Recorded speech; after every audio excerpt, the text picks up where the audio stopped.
Hello, today I'm going to show you how to create a clean version of a song using Garageband. What you're going to need is Garageband, and you are going to need the song that you want to make a clean version of. Today I'm going to use Taylor Swift's Shake It Off. So what I want to do is I want to create a new project, and I'm going to use piano. It's not all that important which one you use. I just use piano. I'm going to call it Taylor Swift Shake It Off Clean. I'm going to create a track, and this is going to pop up.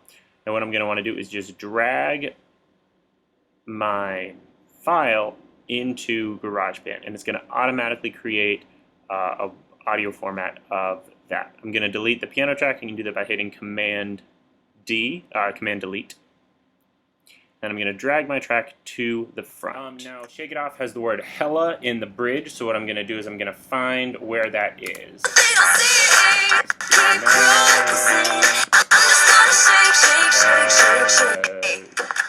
You've been getting down and out about the liars and the dirty, dirty cheats of the world. You could have been getting down to this.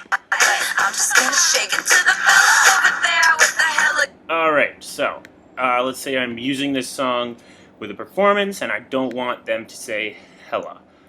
So what I'm going to do is I'm going to click here so I can adjust the track volume.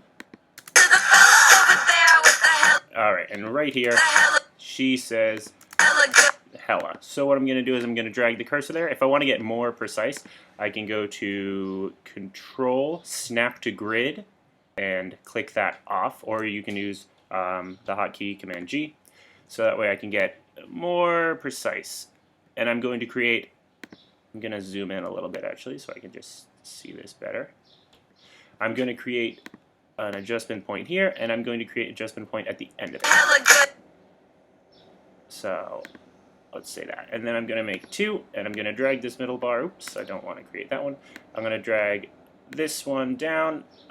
Good old Garageband isn't always the easiest to use with this. And I usually make a dramatic drop on and off as opposed to anything gradual. Gradual tends to stand out a little bit more. So now we have this.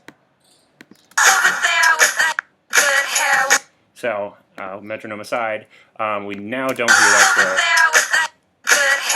So the sound is out. Now you've got that little break in there, so you might want to add in something to fill that space.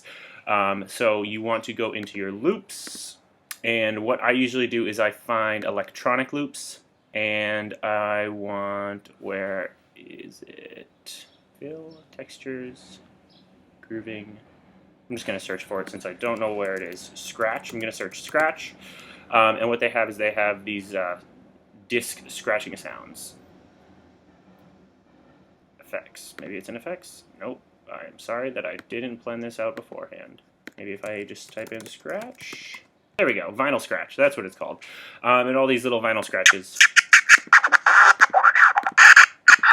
which are just preset sounds in GarageBand. So what you can do is you can take one of these and put it in there as like a sound to scratch it out.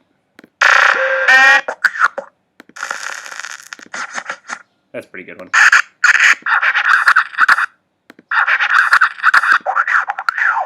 So it's obviously just going to be less than a second.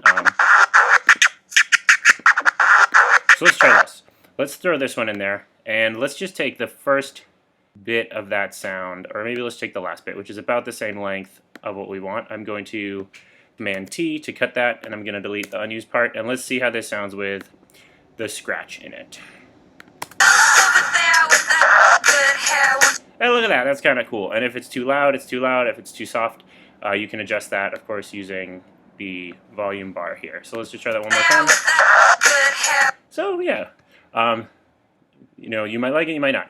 You're free to adjust sounds as you wish. Then I am going to, just as I would do anytime, I'm going to say share, and I'm going to send the song to iTunes, and I'm going to call it, I don't know, Clean Songs, Taylor Swift, composer name T Swift, and it's going to Clean Songs.